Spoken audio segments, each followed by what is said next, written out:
우리는 지난 두 주에 걸쳐서 출애굽기 28장에 나오는 제사장의 예복에 대한 말씀을 살펴봤고, 이제 오늘과 다음 주 두 주는 제사장 위임식에 대한 말씀을 살펴보려고 합니다. 이 출애굽기 후반부가 성막에 대한 내용인데, 우리가 이 성막에 대한 내용을 살펴보면서 특별히 좀 주목해야 할 부분이 있습니다. 출애굽기 25장부터 성막 제작과 관련된 명령이 주어집니다. 그리고 31장까지가 이제 성막 제작과 관련된 내용인데, 실제적으로 그 내용을 들여다보면 성막 제작과 관련된 내용만 나오는 게 아니고, 성막과 기둥과 성막에 두어야 할 기구들의 제작, 또 거기서 쓸 물건들의 제작에 대한 내용만 나오는 게 아니고, 제사장과 대제사장이 입어야 할 예복에 대한 내용도 나오고, 이제 우리가 두 번에 걸쳐서 살펴볼 제사장 위임식에 대한 내용도 나온다고 하는 겁니다. 그래서 우리가 성막 그러면 이제 성막에 초점을 맞춰서 생각하기가 쉬운데, 이 성막에 대한 말씀은 성막만을 다루는 게 아니고 제사장을 함께 다루고 있다. 그러니까 성막에는 항상 부록처럼 제사장이 따라갈 수밖에 없고, 성막이 제대로 성막으로서의 역할을 하기 위해서는 반드시 제사장이라는 존재가 필요하다.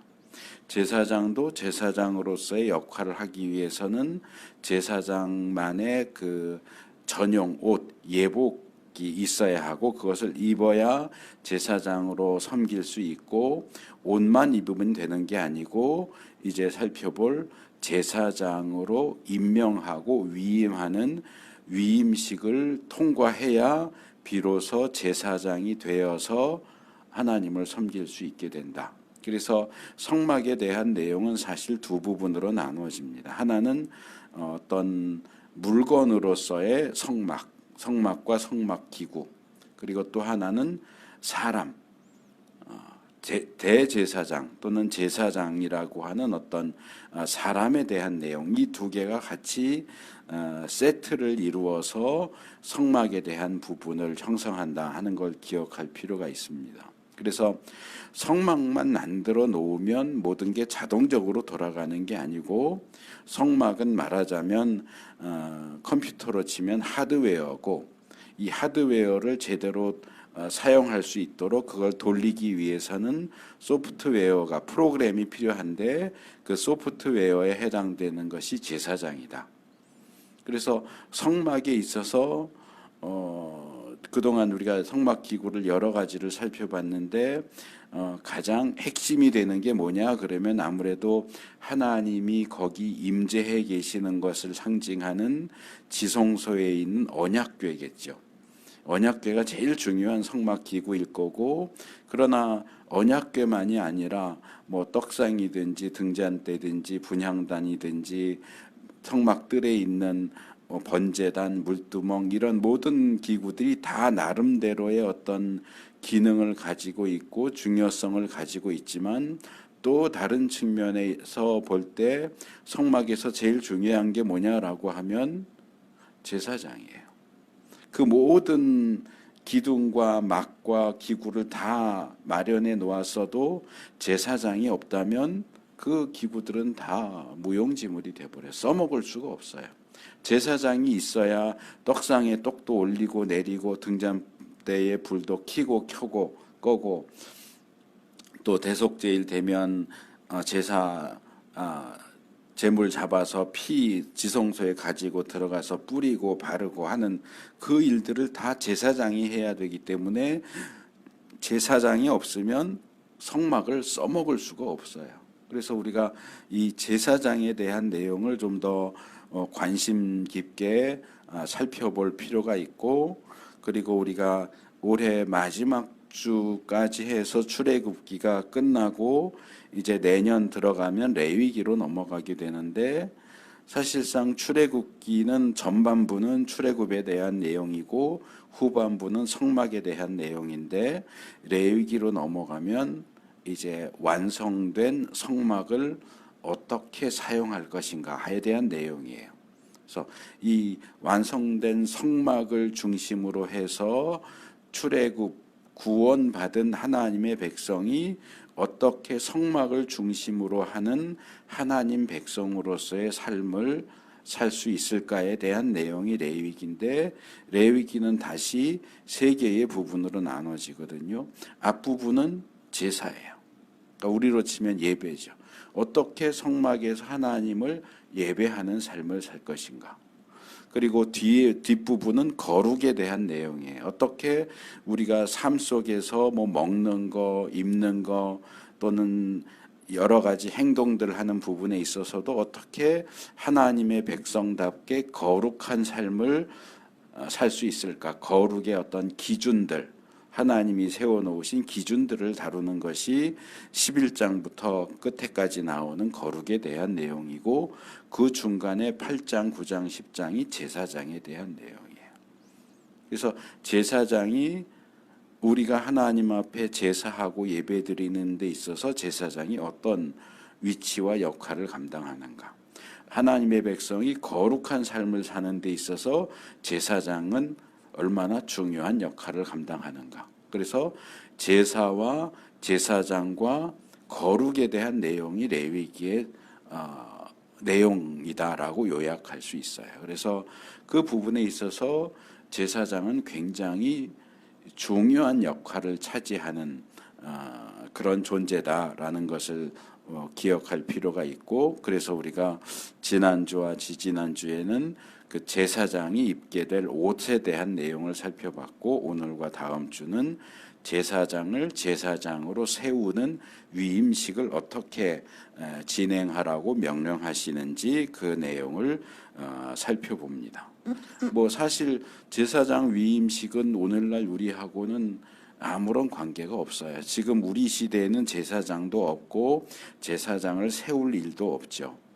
그래서 뭐 우리랑은 전혀 거리가 먼 상관없는 내용이다라고 생각할 수 있지만 적어도 구약 종교, 구약의 여호와 종교, 야훼 종교, 유대교에 있어서 제사장은 하나님 백성의 삶에 있어서 가장 핵심을 차지하고 있는 존재다라고 하는 사실을 우리가 기억할 필요가 있습니다. 먼저 1절에서 3절을 보면 이 제사장 위임식을 위해서 준비해야 할 물건들에 대한 내용이 나옵니다. 일단 흠 없는 수송아지 한 마리, 그리고 역시 흠 없는 숫양 2마리, 그리고 소재물인데 고운 밀가루로 만든 누룩을 넣지 않은 빵, 무교병이죠. 무교병 역시 누룩 넣지 않고 고운 가루에 기름을 섞어서 반죽해서 만든 과자, 이런 것들을 광주리에 넣어서, 그러니까 소재물을 담은 광주리와 흠없는 수송아지 한 마리, 흠없는 숫양 2마리가 제사장 위임식의 준비물입니다. 물론 그것 외에도 필요한 것들이 더 있지만 일단 여기서는 위임식, 제사장을 위임하는 위임식 안에 제사를 드리는 부분이 있어요. 이 위임식은 전체 과정이 12개의 과정으로 이루어지는데 이걸 한꺼번에 다룰 수가 없기 때문에 오늘은 절반 6가지까지 다루고 다음 주에 나머지 6가지를 다루려고 하는데 이 전반부 6개 가운데는 제사 드리는 과정들이 여러 개가 나오고 지금 여기 나오는 준비물들은 다 그 제사와 관련된 그런 내용들입니다. 우리가 위임식에 대해서 살펴보기 전에 먼저 이 위임식 또는 위임이라고 하는 것이 뭘 의미하는지를 좀 생각해 볼 필요가 있습니다. 여기 위임이라고 하는 단어는 히브리 단어로 밀루라는 단어예요. 밀루가 위임이에요. 그래서 이 밀루라는 단어는 완성, 봉헌, 설치 뭐 임명, 뭐 이런 뜻이에요. 그러니까 제사장 위임식은 말하자면 제사장 임명식이에요. 오늘날 목사가 되려면 목사 안수식 하는 거하고 비슷하다고 이제 생각을 하시면 되겠죠. 근데 이 밀루라는 단어는 이제 명사고 이 원형이 어근이 되는 게 말레라는 동사가 원형입니다. 말레에서 밀루가 나왔어요. 근데 이걸 말레라는 이 동사는 무슨 뜻이냐? 원래 채운다 그런 뜻이에요. 그러니까 컵이 있으면 컵에다 물을 채운다. 이렇게 뭐 손이 비어 있으면 손에다 물건을 주어서 이 손을 가득 채운다. 그런 뜻이 채우다, 가득하다, 이제 채워서 가득하게 됐다 그런 뜻. 채우다, 가득하다, 공급하다, 봉헌하다, 완성하다. 그래서 이게 이제 동사니까 뭐뭐 하다가 되는 거고 거기서 하다를 빼고 명사 단어로 얘기하면 그게 이제 밀루라는 명사가 되는 거죠. 그래서 제사장 위임식 그러면 우리가 가장 먼저 떠올리는 것은 아론이나 그의 아들들을 제사장으로 세우는 의식이구나. 그러니까 목사 안수식 이런 거랑 비슷하게 제사장으로 세우는 어떤 의식을 가리키겠구나라고 생각할 수 있는데 그것도 틀리지 않지만 이 히브리 단어의 원래 뜻을 감안해서 말하자면 제사장 위임식이라고 하는 것은 하나님께서 제사장의 손을 채워주시는 의식이에요. 그러니까 제사장 위임식은 제사장의 손을 채워주시는 제사장의 손에 무언가를 채워주셔서 그 손에 무언가가 가득하게 되도록 만드시는 의식이 위임식이다. 뭘 채워주시고 뭐가 가득해야 하게 되느냐 하는 것은 이제 나중에 아마 다음 주에 26절에서 28절 또 31절에서 34절에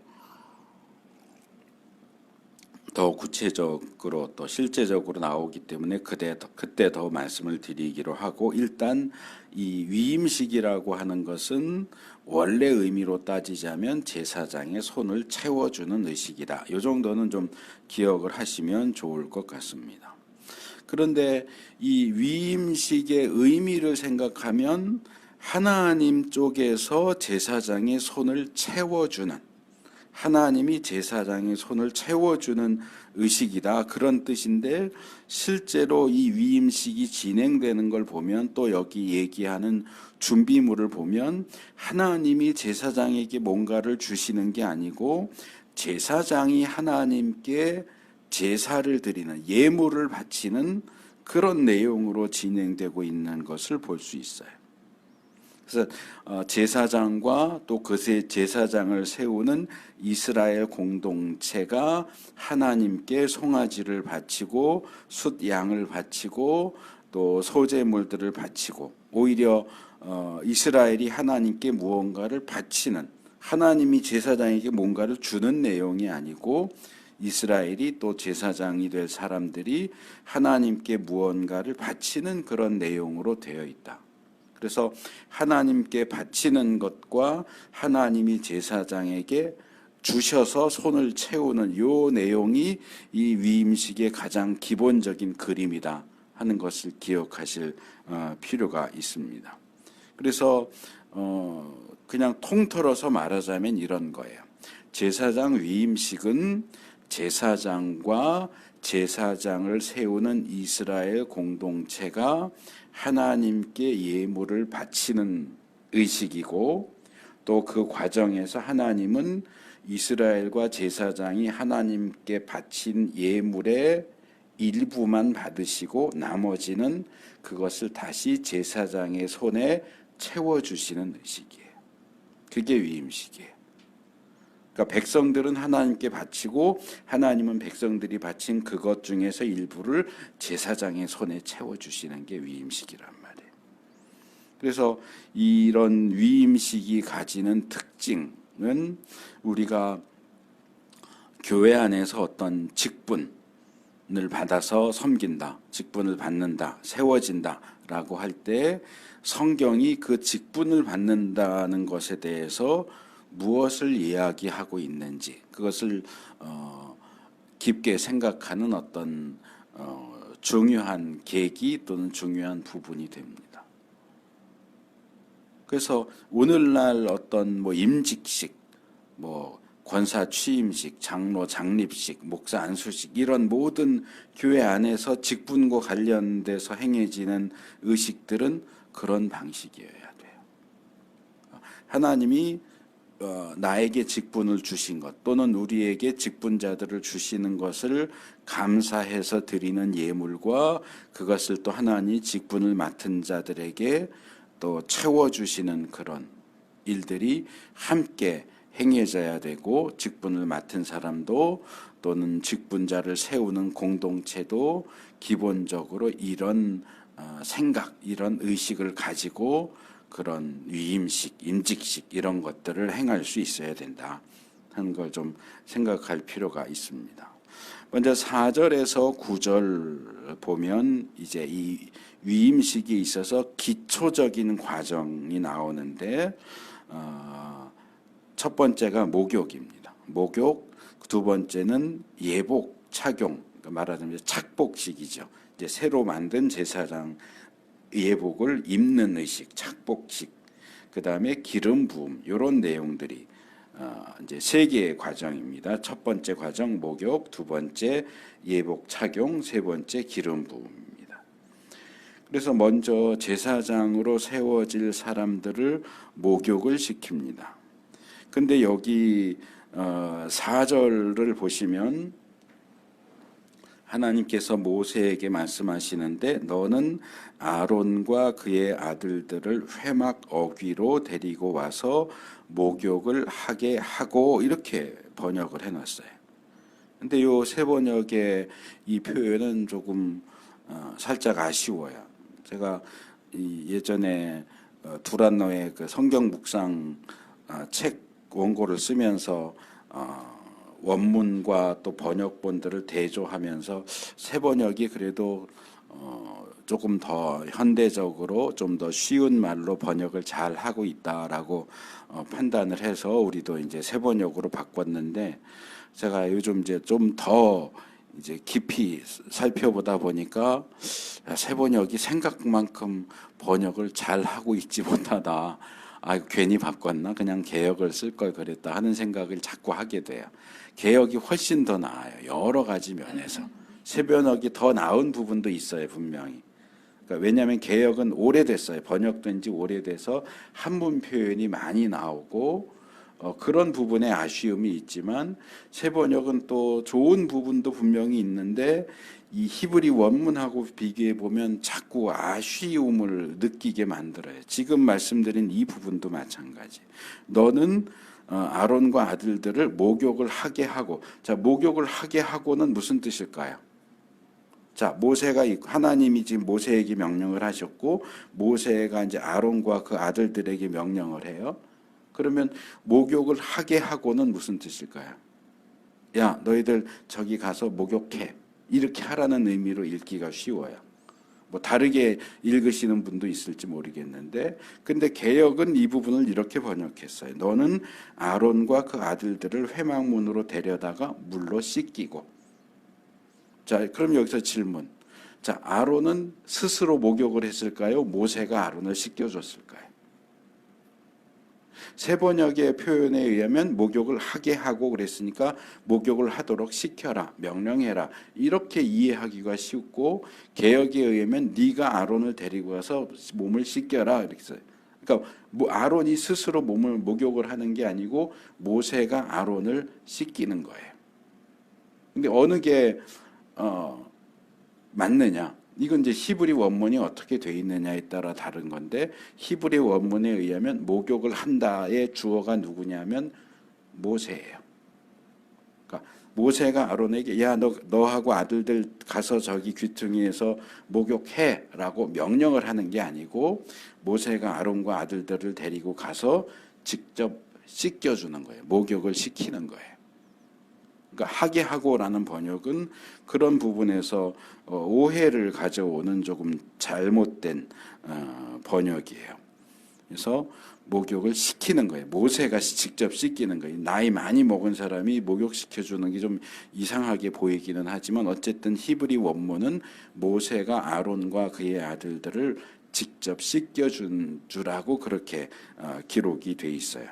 그래서 이 목욕과 관련해서 네 가지 정도를 좀 간단하게 말씀을 드리려고 하는데, 지금 이 목욕 제사장 위임식에서 목욕이 뭘 의미하느냐 하는 것과 관련된 것 2개, 그리고 본문을 번역하는 것과 관련된 것 2개, 이 네 가지를 좀 간단하게 말씀을 드리려고 그래요.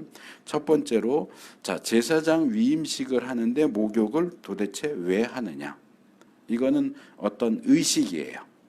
그러니까 그냥 뭐 육체를 깨끗하게 하기 위해서 하는 목욕, 우리가 맨날 하는 세수, 뭐 가끔 하는 목욕, 이런 의미가 아니고 이것은 하나님 앞에서 위임식이라고 하는 어떤 의식 내지는 예식을 행하는 하나의 순서예요. 정해진 순서예요. 의식으로서의 이 목욕은 우리가 나중에 레위기 넘어가면 이제 종종 보게 되겠지만, 부정한 영역에서 정상적인 영역으로 넘어올 때, 위치 이동을 할 때, 그러니까 뭐 예를 들면 레위기 14장에 보면 나병에 걸렸던 사람이 나병이 나으면 이제 나병에 걸리면 이스라엘 진에서는 살 수가 없어요. 이 진 바깥으로 쫓아내요. 그러면 이 진 바깥에 가서 이제 살게 되는데, 거기서 살다가 보니까 병이 나았다. 그럼 이제 다시 진 안으로 들어올 수 있는데, 진 안으로 들어오기 위해선 7일 동안의 어떤 예식을 치르고 그 예식 가운데 목욕을 하는 장면이 나와요. 몸에 털을, 머리털이고 털 다 밀고 목욕하는 그런 과정을 거치게 되는데, 그래서 부정한 영역, 질병이라고 하는 부정한 영역에서 이제 더 이상 그 질병을 앓고 있지 않는 정상적인 영역으로 넘어올 때 목욕을 합니다. 말하자면 통과 예식이에요. 그리고 아론과 그의 아들들의 경우도 마찬가지인데, 정상적인 영역에서 하나님을 섬기는 제사장으로서의 거룩의 영역으로 옮겨갈 때 통과 의례로서 목욕을 하는 거예요.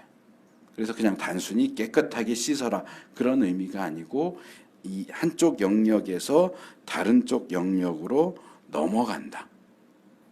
바뀐다. 신분이 바뀐다. 상태가 바뀐다 하는 것을 이 목욕을 통해서 보여주고 있는 겁니다. 둘째로, 자, 아론과 그의 아들들이 이 성막들에서 목욕을 하는데 무슨 물을 가지고 목욕을 했을까요? 이게 그냥 쉽게 생각하면, 성막 안에 번제단 있고 번제단 뒤에 물두멍이 있어서 거기에 제사장들 씻는 데 쓰는 물이 그 물두멍에 있으니까 이 물두멍에 있는 물을 가져다가 목욕하지 않았을까라고 생각할 수 있는데 아니에요.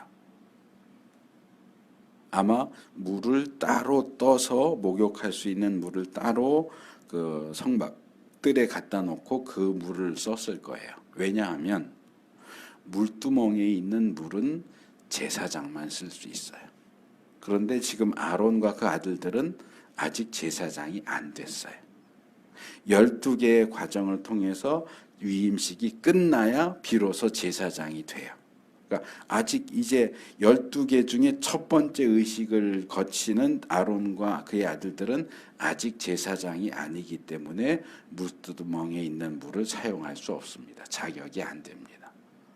그렇기 때문에 물두멍에 있는 물은 이 목욕하는 데는 쓰지 않았을 거고, 아마 따로 물을 길어다가 목욕할 수 있도록 그렇게 했을 것이다. 셋째로, 여기 회막 어귀에서 목욕을 한다고 이렇게 나오는데, 여기 세 번역이 어귀라고 번역한 단어는 히브리어로 페타흐라고 하는 단어예요. 근데 이 페타흐는 어귀, 뭐 주위, 언저리 그런 뜻이 아니고 문이라는 뜻이에요. 그러니까 히브리 원문을 그대로 번역하면 회막 문에서 그런 뜻이에요. 물론 의미적으로는 이 번역한 게 맞아요. 문에서 목욕하는 건 아니에요. 그래서 제가 이 오늘은 그림을 하나밖에 안 보내드렸어요. 이 성막 구조도 성막 첫 시간에 성막 구조도 제가 보내드렸고, 이제 오늘은 제가 다른 그림으로 조금 더 괜찮아 보이는 그림을 나중에 발견해서 제가 이걸 보내드렸는데, 여기 보시면 오른쪽에 제일 오른쪽에 유다, 이사갈, 스불론 이렇게 돼 있고, 모세와 아론, 요거 이제 진을 칠 때에 성막 바로 주위에는 레위 지파 사람들이 동서남북에 진치고, 그 뒤로 넘어가면 이스라엘 12지파가 세 지파씩 동서남북에 쭉 진을 친다고 얘기를 했었는데, 그거예요. 그러니까 제일 바깥쪽에 유다, 이사갈, 스불론 지파가 진을 쭉 치고, 그 안쪽에 모세와 아론 가족이 이제 진을 치고, 그 옆으로 가면 이제 성막 입구가 나와요. 이게 성막 문이에요. 성막 문이고, 들어가면 중앙 앞에 번제단, 놋제단이 보이고, 그 너머로 물두멍이 있고, 그 뒤로 이제 성소와 지성소를 이루는 임시 건물이 있죠. 그리고 여기 입구 보시면 뜰이라고 되어 위쪽으로 뜰이라고 써 있죠. 요 입구로 들어가서 오른쪽이 이 용도가 지정되어 있어요. 여기가 뭐냐 하면 재물을 잡는 곳이에요. 그러니까 뭐 번제든지 화목제든지 속죄제든지 짐승을 가지고 오면 짐승을 도살하는 장소가 입구로 들어가서 오른쪽 북쪽, 여기가 도살 장소예요. 그러니까 아마 아직은 이제 도살을 안 했지만 도살 장소에서 목욕을 했다기보다는 반대쪽 남쪽, 그러니까 들어가서 왼쪽쯤에서 아마 이렇게 간이 천막을 쳐놓고 목욕을 했겠죠. 그래서 그렇게 그 내용을 생각하면 회막 어귀라고 표현하는 게 더 맞는 표현이죠. 근데 이제 히브리 원문상으로는 어귀가 아니고 원래는 문이다. 그러니까 회막문 근처죠. 회막문 근처. 아마도 왼쪽, 남쪽 뜰 부분에서 목욕을 했을 것이다. 그 다음에 네 번째로 여기 아까 지적을 했지만 목욕을 하게 하고라는 번역은 잘못됐어요. 그러니까 너 가서 목욕하고 와 이렇게 시킨다는 의미가 아니고 직접 모세가 목욕을 씻기는 그런 내용인데 번역이 잘못되어 있습니다. 그래서 이 내용들 이제 목욕과 관련된 첫 번째 내용만 제가 말씀을 드렸는데, 우리가 하나님을 대하고 섬기는 데 있어서 아주 세세한 것 하나라도 하나님께서 명령하신 것에 어긋나지 않도록. 그러니까 회막 문 근처라고 그랬는데 절로 쑥 들어가서 뭐 성소 지성소 있는 근처에서 씻는다거나 그러면 안 된다는 거예요. 그리고 모세에게 네가 씻겨줘 그랬는데 모세가 아예 귀찮아 니들이 알아서 씻어 이런 식으로 하면 안 된단 말이에요. 뭐 사람의 입장에서는 왜 꼭 그렇게까지 해야 되나 뭐 이해가 안 되고 의아스럽고 또 귀찮고 이렇게 할지라도 하나님이 이건 이렇게 해라고 명령하셨다면 거기에 정신을 똑바로 차리고 주의를 집중해서 명령하신 그대로 하는 것이 굉장히 중요합니다. 근데 오늘날 우리가 교회 안에서나 또 일상적인 삶 속에서도 믿는 사람들이 하나님의 말씀, 하나님의 명령에 그렇게까지 주의를 기울이는 모습을 보기가 참 힘들어요. 그냥 대충 해요. 하나님의 명령은 항상 하나님의 명령은 명확해요. 이거, 저거, 이렇게, 요렇게 돼 있는데 우리는 뭐 그런 거 그냥 대충 비슷하게 하면 되지 뭐 꼭 그렇게 해야 되나 귀찮게 이런 식으로 반응을 하는데 구약 시대 같으면 당장 벌 받아서 죽을 일이에요.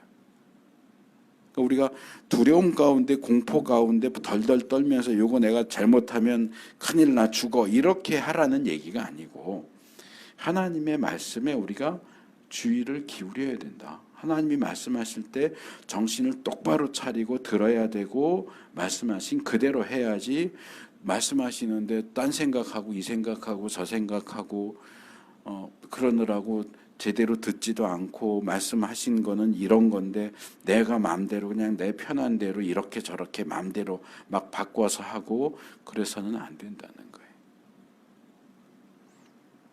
그래서 하나님께서 정하신 법도와 절차를 존중해서 정말 질서 있게 정확하게 그 명령에 따라 준행하는 것이 필요하다 하는 거 기억하시기 바라고, 그 다음에 두 번째 단계가 예복 착용입니다. 5절과 6절, 그 다음에 8절과 9절. 이제 각각 목욕한 이후에 아론, 대제사장인 아론이 옷을 입는 것, 또는 아론의 아들들이 제사장으로서 옷을 입는 그런 부분이 나오는데, 우리가 제사장 예복에 대해서 살펴봤던 것처럼 제사장이 입는 옷은 4개밖에 안 돼요. 속옷, 속바지, 그다음에 속옷이라고 돼 있는 그 줄무늬 흰 옷, 그다음에 허리띠, 내가 사색실로 짠 허리띠, 그다음에 터번처럼 생긴 모자. 제사장은 4개만 입으면 되고, 대제사장은 그 위에 이제 청색 겉옷을 입어야 되고, 에봇을 또 입어야 되고, 에봇 앞에 가슴바지도 달아야 되고, 대제사장은 모자를 터번이 아니고 쓰는 다른 모자를 한다고 그랬죠. 여기 앞 이마 쪽에 그 순금 패도 모자에 달고 하는 이제 그 내용들이 여기 나오는 겁니다.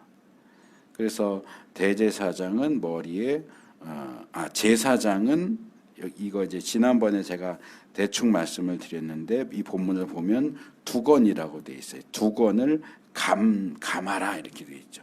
여기 두건이라고 하는 단어는 미그바라고 하는 히브리 단어인데, 덮개, 모자, 관, 터번 이런 여러 가지 뜻을 갖고 있는데, 두건을 감으라, 감게 해라. 여기 하바쉬라는 단어인데 감싼다, 매다, 묶는다 그런 뜻이에요. 그러니까 이 모자에 해당되는 명사와 그것을 착용하는 방법에 대한 동사를 매치를 시키면 터번을 두른다 이렇게 결론을 내릴 수밖에 없어요. 그러니까 제사장은 터번 형태로 된 모자를 이렇게 둘러서 쓰게 하고, 반면에 대제사장은 머리에 관, 이제 이 관이라고 번역된 단어는 미츠네페트라고 하는 단어예요.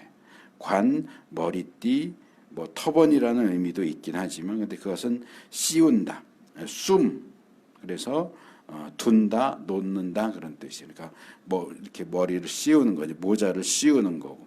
그러니까 제사장은 터번을 감는 거고, 대제사장은 쓰는 거고, 이런 부분에서 얼핏 보면 비슷해 보이지만 전혀 사용된 단어와 착용하는 방법이 전혀 다른 걸로 봐서, 제사장은 두르는 터번 형태의 모자를, 대제사장은 쓰는 형태의 관을 사용하는 것으로 보입니다.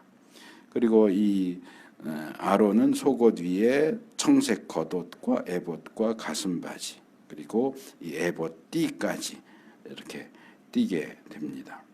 그리고 이 관에도 이 순금패, 여기 이제 성직패라고 번역을 했는데, 그러니까 주님께 거룩이라고 카도시 라도나이라고 쓰여진 이 순금패를 이 모자 앞에다가 청색 끈으로 묶어서 부착한 것을 모자를 씌워라.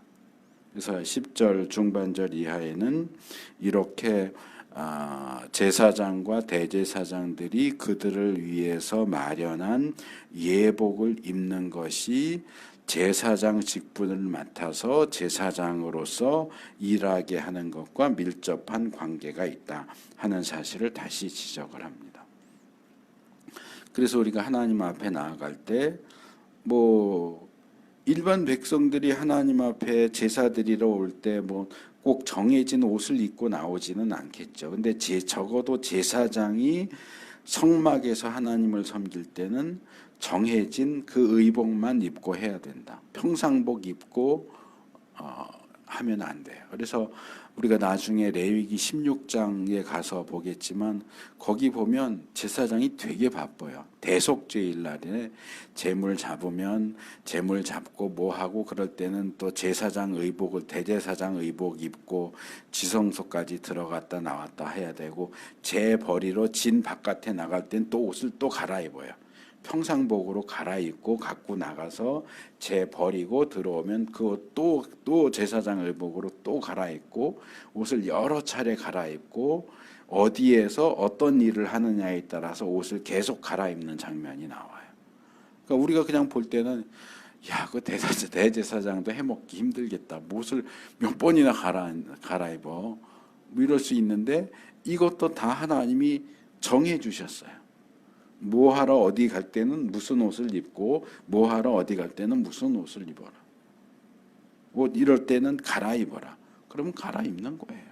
아, 귀찮은데 뭐. 그래서 이 예복을 입는 것, 제사장 예복 첫 시간에 제가 예복이 왜 중요하냐 하는 것 두 가지로 말씀드렸잖아요. 이게 예복이 전해진 직분과 함께 이 예복이 전해져 내려간다. 그래서 그것은 어떤 의미에서 자격증과 비슷하다 하는 것.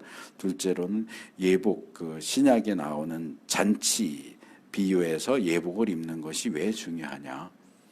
정해진 예복을 안 입는 것은 잔치의 주인을 모욕하는 것이고 이게 아주 커다란 형벌을 받을 수도 있는 굉장히 무례하고 모욕적인 행동이다. 하나님을 섬기는 데 있어서도 이 옷을 입는 것은 굉장히 중요하다. 그래서 오늘날 우리가 뭐 정해진 옷은 없죠.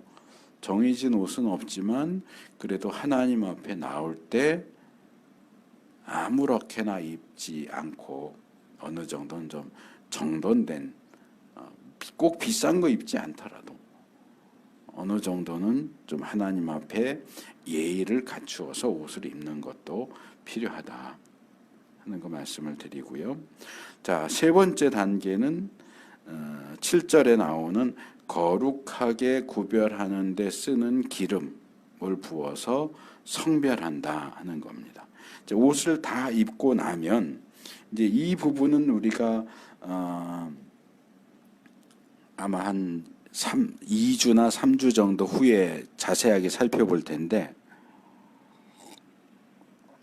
제사장 위임식 살펴보면 그 다음에 이제 분향단에 대한 내용, 물두멍에 대한 내용, 그리고 이 여기 나오는 이 성별하는 기름에 대한 내용. 이제 성별하는 기름에 대한 내용은 제가 아예 한 편의 설교로 준비를 해놨는데 이 거룩하게 구별하기 위해서 사용하는 기름이에요. 올리브 기름에다가 4가지 종류의 향품을 섞어서 만드는 이 용도로만 만들고 이 용도로만 사용하는 아주 특별한 기름이 있어요. 이제 예전 개역에선 관유라고 번역을 했어요. 그래서 이렇게 붓는 기름 그런 뜻인데 출애굽기 30장에 나오는 내용입니다. 그래서 그 관유를 가져다가 성별하는 기름을 가져다가 이제 제사 목욕하고 옷 갈아입은 아론과 그의 아들, 여기는 이제 아론이라고만 나오기는 하지만 그들의 머리 위에 이 기름을 부어서 그들이 제사장으로서 구별되도록 하는, 뭐 사실 기름 붓는다고 뭐 구별되겠어요. 근데 이제 상징적인 거죠. 어떤 상징적인 행동을 합니다. 7절에는 이 기름 부음을 받는 대상이 그라고 남성 단수로만 나와 있어서 아론에게만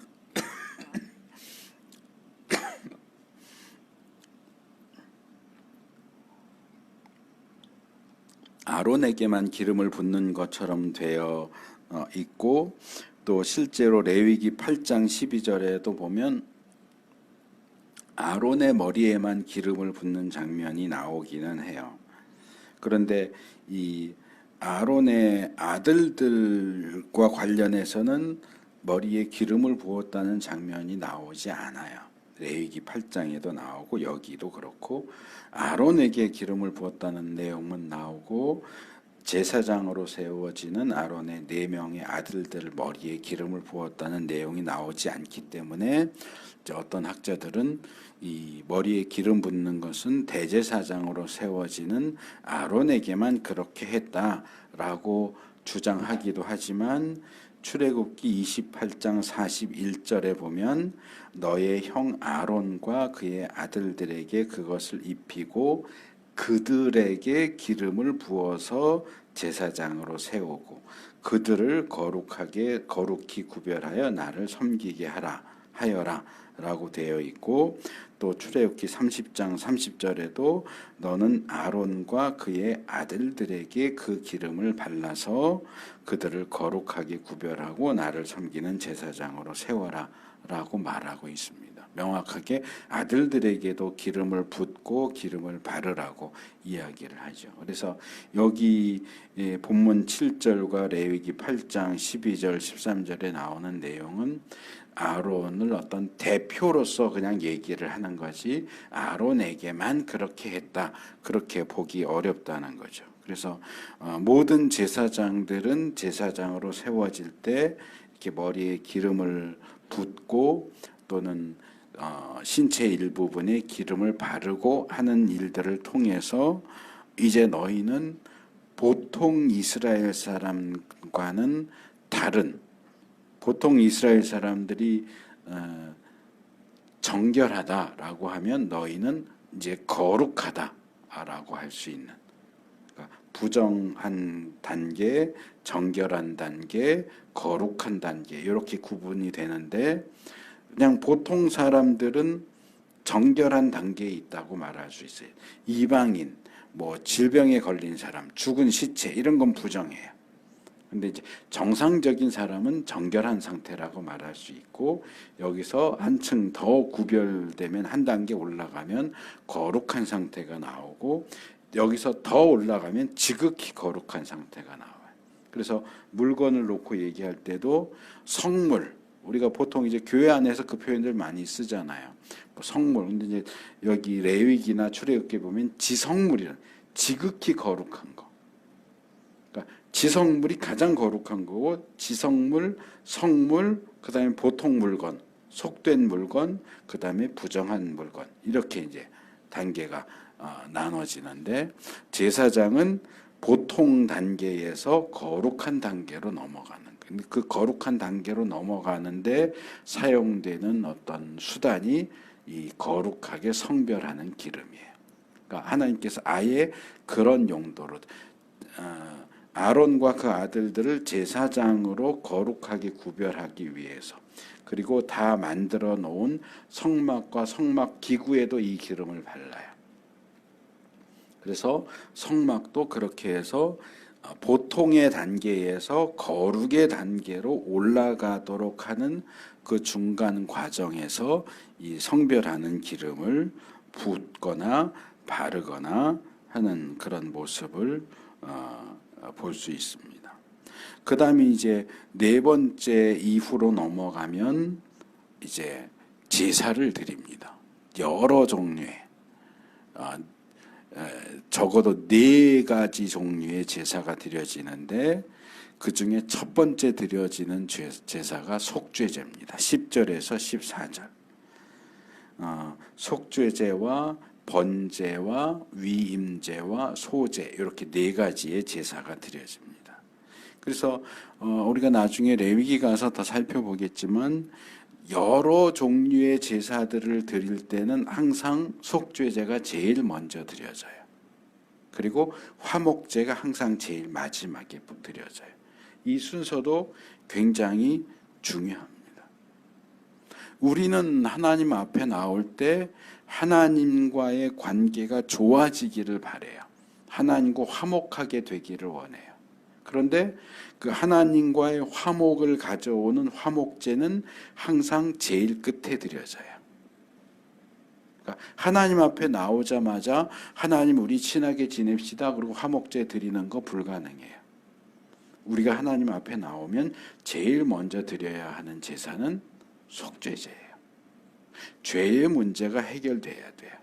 죄의 문제가 먼저 해결돼야 그 다음에 번제도 드릴 수 있고, 헌신을 의미하는 번제도 드릴 수도 있고, 희생을 의미하는 소제도 드릴 수도 있고, 화목을 가져오는 화목제도 드릴 수 있지, 속죄제가 드려지지 않는 상태에서는 아무리 번제 드려봐야 하나님이 그걸 헌신으로 인정하지 않아요. 소제 드려도 희생으로 인정하지 않아요. 화목제 드려도 친해질 수 없어요. 그래서 이 부분 굉장히 중요합니다. 우리가 하나님 앞에 나올 때 항상 제일 먼저 해야 되는 것은 속죄제다. 그래서 우리가 예배 시간에도 이렇게 제가 자꾸 강조하는데, 시간 딱 맞춰서 또는 늦게 오시면 안 된다고요. 우리가 예배를 통해서 뭘 합니까? 하나님을 만나는 거잖아요. 그럼 하나님을 만나기 위해서 제일 먼저 필요한 게 뭐예요? 속죄예요. 회개예요. 그럼 예배 전에 나와서 보통 대표 기도하시는 분들이 그런 기도들을 많이 하시고, 또 이제 다른 교단 같은 경우는 목회자가 예배를 인도하는 가운데 그 죄를 회개하는 순서가 있어요. 우리 예장합동교단에는 없는데 통합이나 감리교 정도 가면 그런 순서가 있었던 것 같아요. 제 기억에는. 아예 공식적으로 우리가 한 주간 동안 살면서 지었던 죄를 하나님이 용서해 주십시오 하고 고백하는 시간이 예배 순서 중에 아예 있어요. 우리는 그게 없지만. 그러니까 그런 순서가 있으면 조금 얘기가 달라질지 모르겠지만, 우리는 그런 순서 자체가 없단 말이에요. 예배 순서에. 물론 대표기도 하는 사람이 대부분 대표기도 할 때 우리가 한 주간 동안의 생활을 돌이켜보고 죄 지은 것 용서해달라고 기도하기는 하지만, 그래서 사실은 우리가 예배 시간에 하나님을 만나기를 원한다면 그 시간 전에 와서 말하자면 속죄 제사를 드리는, 회개의 기도를 드리고 내가 하나님을 만날 수 있도록 스스로를 준비하는 시간을 가져야 된단 말이에요. 그래서 이미 예배 시작하는 전에 아무리 늦어도 제가 볼 때는 10분 전에 나와서 회개 기도도 드리고 하나님 만날 준비도 하고, 오늘 무슨 찬송 부를 건가도 좀 찾아보고, 오늘 성경 말씀 뭐 읽은 건가 본문도 한번 찾아서 읽어보고, 그러면서 하나님 만날 준비를 해야 되는데, 보면 막 딱 시간 맞춰서 헐레벌떡 들어오고, 아니면은 아예 규칙적인 생활을 하느라고 그러는지 모르는데 꼭 예배 시간에 늦게 와요. 예배 이미 시작했는데 늦어서 슬그머니 들어오고. 하나님 만나는 자세가 아니에요, 그거는. 제가 가끔 철로역장 얘기를 하지만, 예수님 요한복음 10장에서 말씀하신 것처럼 양 우리의 문으로 들어와야 목자예요. 담 넘어서 들어오는 건 도둑이에요. 그래서 철로역장에서 뭐라고 얘기해요? 그 주인공인 옛날 책에는 기독도라고 그러고 요즘 책은 그냥 크리스찬 이렇게 하던데, 그 기독도가 좁은 문으로 들어가잖아요. 천국에 가기 위해서. 그게 정상이에요. 근데 천국 다 가까이 가서 자기 동네 사람이 거기 와 있는 걸 발견해요. 너 언제 들어왔냐? 우리 동네 근처에 여기 낮은 담이 있길래 담치기에서 들어왔어. 그 친구는 정문으로 안 들어온 거예요. 문으로 안 들어왔어요. 그래 놓고 어쨌든 들어왔으면 됐지 않았냐? 어떻게 됐어요, 그 사람? 천국 천성으로 들어가는 대문 옆에 쪽문이 하나 있어요. 거기는 지옥으로 곧바로 떨어지는 문이에요. 그 사람은 정문으로 들어오지 않은 도둑이기 때문에 천국으로 들어가는 문에 들어갈 수가 없어요. 거기서 그냥 쪽문 열고 글로 발로 뻥 차버리면 지옥으로 곧바로 떨어져요. 정문으로 들어가는 게 그렇게 중요해요. 예배 가운데도 예배의 정문으로 들어오셔야 돼요. 담치기에서 들어오시면 안 된다고요. 참석했으면 됐지. 아니요, 하나님 그런 거 인정 안 하세요. 제대로 정상적으로 참석하셔야죠. 그래서 이 모든 예배를 드리는 데 있어서 속죄제가 제일 먼저다. 우리가 하나님과 관계를 맺는 데 있어서 죄 사함을 받는 것이 항상 가장 먼저 이루어져야 한다. 희생이고 헌신이고 화목이고 다 속죄 다음이다. 속죄가 이루어지지 않았는데 헌신하겠다, 희생하겠다, 화목하자. 아니요. 다 소용없어요. 하나님 인정하지 않으세요. 아무것도 안 받아요. 속죄가 이루어지지 않으면 어떤 제사도 어떤 예배도 어떤 예물도 받지 않으세요. 그래서 제사장을 세우는 위임식에 있어서도 먼저 제사장이 될 사람들의 죄 문제를 해결하는 속죄제가 제일 먼저 드려지는 거예요. 그러니까 이미 성별하는 기름을 발라서 거룩하게 구별했지만 다시 처음으로 돌아가서 그 제사장 될 사람들의 죄 문제를 해결하는 속죄제를 다시 드리는 거예요. 그리고 이들이 제사장이기 때문에 이스라엘 사회 안에서 제사장은 위상이 굉장히 높아요. 우리가 이제 레위기 4장에 가면 속죄제에 대해서 다루면서 보겠지만, 예를 들어서 번제는 각 사람의 어떤 수준이나 재정적인 형편이나 이런 거에 따라서 제물이 달라져요. 예를 들어서 돈이 많은 사람은 소로 번제를 드려요. 송아지나 수초로 드리고, 조금 떨어지면 염소로 드리고 양으로 드리고, 돈 없는 사람은 비둘기로 드리죠. 근데 속죄제도 마찬가지예요. 근데 속죄제는 정해져 있어요. 이 사람의 사회적인 위치와 신분이 뭐냐에 따라 속죄 제물을 뭘로 드릴지가 결정돼 있어요. 그러니까 번제 나오는 것 똑같아요. 제일 비싼 건 소예요. 소 밑에가 염소고요. 염소 밑에가 양이고요. 그 밑에가 비둘기. 비둘기가 없으면 속죄제의 경우는 소제로 드리는 가루, 고운 곡식가루라도 드려라 이렇게 하는데, 송아지로 속죄제를 드려야 되는 사람이 누구냐? 제사장이요. 그러니까 송아지로 속죄 제사를 드려야 되는 대상이 둘 있는데, 첫째가 제사장이. 제사장이 죄를 지었을 때는 소로 속죄제를 드려야 되고, 또 소로 속죄제를 드려야 되는 대상이 누구냐면 이스라엘 전체 회중이에요. 그러니까 이스라엘 나라가 국가적으로 민족적으로 하나님 앞에 죄를 지었을 때는 송아지로 제사를 드려요. 근데 나라의 지도자, 통치자가 죄를 지었을 때는 뭘로 드리냐? 염소로 드려요. 그러니까 지금으로 말하면 대한민국이 죄를 지었으면 소로 속죄제를 드려야 되고, 대통령이 죄를 지었다 그러면 염소로 드려요. 근데 제사장이 죄를 지었으면 염소로 드리는 걸로 안 돼요. 제사장이 죄를 지으면 제사장은 국가적, 민족적인 죄를 지었을 때 드리는 것과 같은 레벨의 소로 드리게 돼 있어요. 그러니까 제사장은 위치가 나라 하나와 맞먹는 위치라는 거예요. 대통령도 소로 안 드려요. 뭐 장관 뭐 이래도 염소 드리면 되는데 제사장은 소로 드려야 돼요. 그래서 아까 준비물에서 말했던 수송아지는 바로 이 속죄 제물로 드리는 겁니다. 제사장이기 때문에 그 신분과 중요성에 걸맞게 수소를 속죄 제물로 드립니다. 그리고 이 수소를 회막, 이제 제단 앞으로 끌고 가서 아론과 그의 아들들이 수소의 머리에 두 손을 얹고 안수를 합니다. 이거 이제 죄에 대한 고백이고, 또 이 소가 아론과 그의 아들들을 대신해서 죽는다 하는 그런 사실을 상징적으로 보여주는 겁니다. 안수를 하고, 그 다음에 아론과 그의 아들들이 회막 어귀 주 앞에서, 그러니까 아까 제가 그 그림에서 말씀드렸잖아요.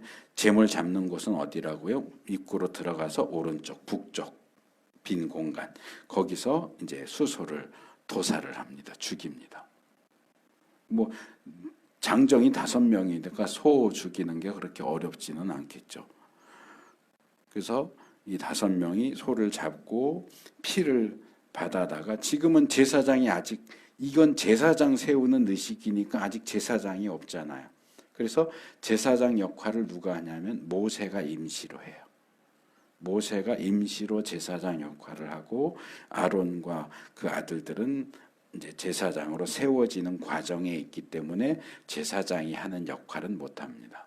그래서 피를 받아다가 모세에게 주면 모세가 그걸 가져다가 손가락으로 피를 찍어서 제단 네 귀퉁이에 뿔 만든다고 그랬잖아요. 그 뿔에다가 피를 발라요. 피를 바르고 남은 피는 제단 이 밑에다가 붓습니다. 아마 재 모이는 그곳이겠죠. 거기다 붓고 그다음에 이 속죄 그 소를 분해를 하죠. 토막을 내죠. 열 토막 정도로 분해를 하면서 내장을 덮은 모든 기름기, 간에 붙은 기름덩어리, 콩팥, 거기 붙은 기름기, 이제 기름기 부분, 속죄제는 기름기 부분을 제단에 태워 드리거든요. 번제는 다 드리지만, 그래서 그 기름기 부분들을 다 떼내서 그걸 주면 모세가 이제 제단 위에 올려서 거기서 다 불태워 바치고 이 수소의 나머지 고기와 가죽과 똥은 진 바깥에서 불태웁니다. 레위기 6장에 나오는 속죄제 규정을 보면 원래 백성들이 죄를 지어서 속죄 제사를 드릴 때는 그렇게 기름기 부분은 태우고 이 남는 고기는 대속죄일의 경우는 지금하고 비슷하게 밖에 태우지만 제사장들이 고기를 먹도록 돼 있어요. 그러니까 기름기 부분을 제단에 태우는 것과 제사장들이 남은 고기를 먹는 것이 그 속죄 제사 드리는 사람의 죄를 속하는 데 있어서 중요한 의식 중에 하나예요. 근데 이 제사장 위임식에서 드려지는 이 속죄 제물의 고기는 먹지 않아요. 왜냐하면 제사장을 위한 것이기 때문에. 그러니까 이건 뭐냐 하면 이게 아까 말씀드린 레벨이에요. 부정한 것 위에 정한 것, 정한 것 위에 거룩한 것, 정한 것 위에 지극히 거룩한 것. 그래서 아론과 그 아들도 원래는 보통 사람들이었단 말이에요. 정한 것에 속하는. 근데 지금 제사장 위임식을 통해서 거룩한 위치로 올라갔잖아요. 그래서 보통 사람이 속죄제를 드리면 그 고기를 그들보다 한 단계 위에 있는 제사장이 먹는 것을 통해서 죄사함을 받게 하는데 제사장보다 위에 있는 존재는 없어요. 그렇기 때문에 제사장의 속죄 제물은 아무도 먹지 않아요. 그냥 태워버려요. 그래서 여기서도 모세가 지금 제사장 역할을 하기는 하지만 모세가 임시로 하는 제사장의 역할과 아론과 그 아들들이 앞으로 영구적으로 하게 될 제사장 역할은 같은 레벨이기 때문에 모세가 제사장을 위한 속죄 제물 고기를 먹지 않아요. 다 태워요. 이게 이제 좀 복잡하고 어렵기는 한데 그냥 이 부분은 그냥 그런 게 있나 보다라고 넘어가셔도 될 것 같아요. 우리가 꼭 기억해야 할 부분은 아니고 이제 율법을 연구하는 데 있어서는 또 이슈가 되고 또 살펴봐야 하는 부분이 있지만 우리 기본적인 신앙생활에 있어서는 그렇게 중요한 부분은 아니기 때문에 남는 부분은 다 태워버립니다. 그리고 속죄제가 끝나면 그 다음 드리는 게 번제입니다.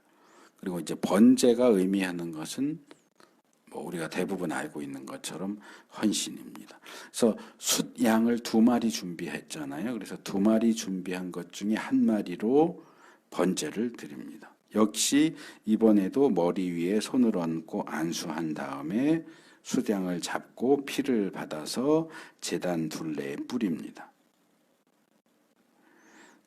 이 부분도 사실은 좀 달라요.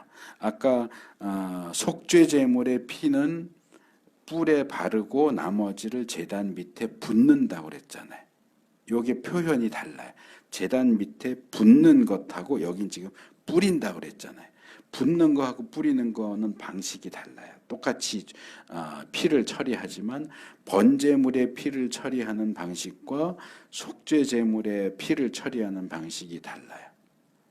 뭐 이것도 사실 우리한테는 그렇게 중요하진 않아요. 이제 제사장의 역할, 제사에 대한 부분을 연구하는 데 있어서는 이게 뿌리는 거냐, 붓는 거냐, 바르는 거냐 이게 이제 다 다르기 때문에 세심하게 구분을 하지만 뭐 우리 입장에서는 뭐 그것까지 뭐 일일이 다 따질 필요는 없지만 일단은 이제 그런 게 있다 하는 선에서 말씀을 드리는 겁니다. 그래서 붓는 것은 아래쪽에다 이렇게 그냥 말 그대로 붓는 거고 여기 뿌리는 것은 재단이 이렇게 있으면 속죄제의 피는 이 아래쪽 아마도 재 있는 데다 이렇게 붓는 거고 여기 번제 제물의 피를 뿌린다는 것은 이 위쪽에서 이렇게 뿌리는 이런 방식인 걸로 그렇게 생각이 됩니다. 그리고 이 번제는 제물 전체를 드리는 거기 때문에 숫양을 10토막 이제 각을 뜬다. 각을 뜬다는 얘기는 이제 이 각이라는 게 이제 한문 표현인데 개역에서 주로 각을 뜬다 그랬고 이 세번역은 어디서는 각을 뜬다 그러고 어디서는 토막을 낸다 그러고 이게 일관성이 없게 번역을 했어요. 근데 여기선 또 각을 뜬다고 해놨는데 토막을 낸다는 얘기예요. 그러니까 이걸 통으로 올려놓으면 타는데 시간도 많이 걸리고 그렇기 때문에 잘 탈 수 있도록 유대 전통에 의하면 10토막으로 토막을 냅니다. 뭐 머리 그리고 내장은 씻어서 나중에 올리고 다리도 씻어서 나중에 올리고 그래서 이것은 헌신의 의미로 드리는 거예요. 우리가 제사장으로 세워지는 이 사람들이 앞으로 정말 100%의 헌신으로 하나님께 헌신하며 섬길 것을 다짐하면서 드리고 그 다음에 19절에서 22절 가면 이제 위임제. 이 위임제는 이 레위기 앞에 나오는 1장에서 7장에 나오는 5대 제사에는 없어요. 이건 특별한 제사예요. 5대 제사는 번제, 소제, 화목제, 속죄제, 속건제 이렇게 5가지인데 거기는 위임제에 대한 내용이 나오질 않아요. 이 위임제는 제사장 위임식 때만 드리는 거고 평소에는 드리지 않기 때문에 그 레위기 앞부분에서도 다루지 않아요. 그래서 이 제사도 수량으로 드려요. 기본적으로는 비슷해요. 머리에 안수하고 잡고 피를 받는데 여기는 이 위임 제물의 피는 조금 다르게 사용합니다. 일단 속죄 제물의 피는 제단 뿔에다 바른 다음에 나머지를 밑에다 부었잖아요. 번제 제물의 피는 이렇게 뿌렸어요. 위쪽에서 이렇게 그냥 쭉 뿌렸고 위임 제물의 피는 받아다가 제사장이 될 사람들의 오른쪽 이 귓바퀴, 귓불 오른쪽 귓불, 오른손 엄지 손가락, 오른발 엄지 발가락에 바릅니다. 그러니까 속죄제 피를 제단 뿔에 먼저 바르고 나서 나머지를 부어버린 것처럼 이 위임 제물의 피는 제사장 그러니까 각 사람 다 하죠. 5명 다 오른쪽 귓불, 오른쪽 엄지손가락, 오른쪽 엄지발가락에 피를 바른 다음에 나머지는 번제물의 피처럼 제단 주위에 뿌립니다. 이 피를 제사장 될 사람들의 오른쪽 끝에 제일 말단이죠. 끝에다가 바르는 것은 일단 히브리 개념에서 오른쪽은 왼쪽보다 좋은 쪽이에요. 그러니까 보통 대부분 오른손잡이잖아요. 그러니까 힘도 오른쪽이 왼쪽보다 힘이 더 세요. 그래서 항상 나 힘 세 그럴 때는 왼쪽보다는 오른쪽을 얘기합니다.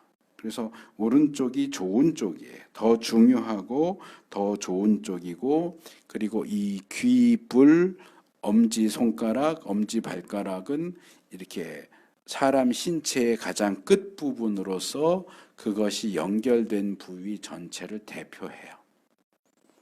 그러니까 초태생이 그 이후에 태어날 모든 것의 대표고 마지가 그 이후에 태어날 동생들의 대표고 처음 추수한 곡식이 이후에 추수한 곡식의 대표고 11조 10분의 1이 나머지의 대표고 안식일 7분의 1이 다른 날짜의 대표이듯이 이 오른쪽 귓불, 오른쪽 엄지손가락, 오른쪽 엄지발가락은 이 인간 신체의 대표예요. 그래서 귀에 피를 바르는 것은 귀를 성결하게 깨끗하게 하는 의미예요. 하나님의 말씀을 들어야 할 귀를 깨끗하게 하고 하나님의 말씀을 행할 손을 깨끗하게 하고 하나님이 명하시는 길을 걸어야 할 발을 깨끗하게 하는 의미에서 상징적으로 귓불과 엄지손가락과 엄지발가락에 피를 바르는 겁니다. 그래서 이 피를 바르는 것은 깨끗하게 한다, 성결하게 한다는 의미예요. 그 다음에 이 피를 뿌린다고 그랬잖아요. 제단에다 이제 피를 뿌리니까 제단 여기저기에 피가 묻어 있을 거 아니에요. 그래서 그 피와 아까 그 머리에 부었던 성별하는 기름을 같이 섞어요. 피에다가 성별하는 기름을 같이 섞어서 그것을 다시 이 아론과 그 아이들의 옷에다가 이렇게 뿌려요. 그래서 피를 바르는 것은 깨끗하게 한다는 뜻이고 기름을 바른다는 뜻은 거룩하게 한다는 뜻이에요. 그래서 부정한 것을 피를 발라서 깨끗하게 하고 깨끗하게 된 그것에 기름을 발라서 거룩하게 합니다. 그래서 그것을 제사장 머리에나 옷이나 신체에 바르고 또 성막 기구들에 발라서 그것을 거룩하게 하죠. 그리고 이 위임제 양의 경우도 속죄제의 경우처럼 이 기름기 부분, 기름기, 기름진 꼬리, 내장 덮은 기름, 간에 붙은 기름 덩어리, 콩팥 그것을 덮은 기름기 이런 것들을 떼어내서 불사릅니다. 그리고 여기에는 나오지 않지만 이 제물의 오른쪽 넓적다리, 오른쪽 뒷다리죠. 오른쪽 뒷다리하고 이 가슴 부분을 나중에 뒤에 위임식 의식 가운데 써야 하기 때문에 그것은 따로 남겨 놓습니다. 위임식 제물의 오른쪽 뒷다리와 가슴 부분은 따로 남겨 놓고 나중에 사용을 합니다. 그 다음에 이제 마지막으로 소제를 드립니다. 23절에서 제사 가운데는 마지막이죠. 곡식 제사, 아까 처음에 얘기했던 대로 무교병, 빵, 과자 뭐 이런 것들을 제물로 드리는데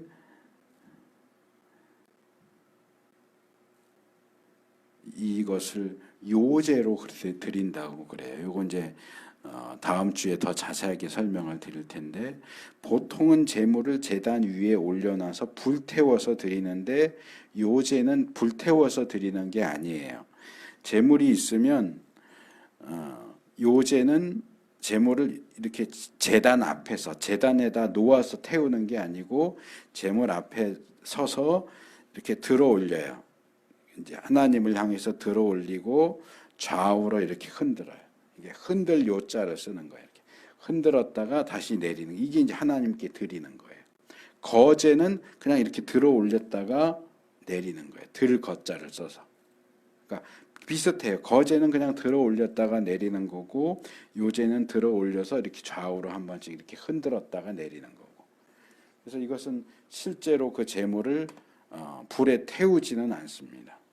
태우지는 않고 그렇게 하나님 앞에 드렸다가 다시 받는 거예요. 드렸다가 다시 받아서 그것을 제사장들의 몫으로 줍니다. 요제가 하나님이 제사장들의 손에 채워주는 것 가운데 하나가 되는 거죠.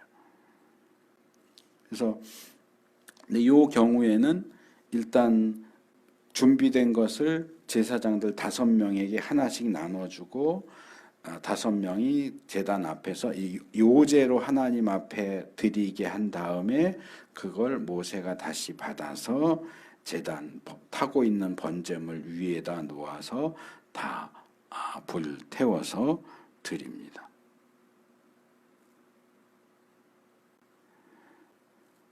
그래서 그 외에 이제 다시 하나님이 제사장들에게 돌려주시는 부분은 이제 다음 주에 더 자세하게 나오기 때문에 그때 말씀드리기 때문에 오늘은 그냥 요 정도만 하고요.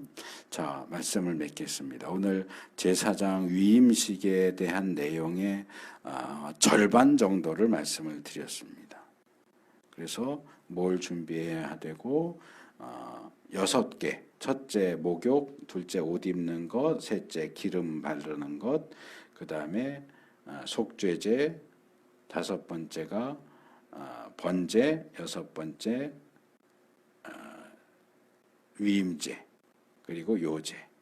일곱 개인가요? 그러면 기름 바르는 걸 제가 계산을 안 했나 본데 어쨌든 요 단계로 제사장 위임식이 진행되는 내용을 말씀을 드렸습니다.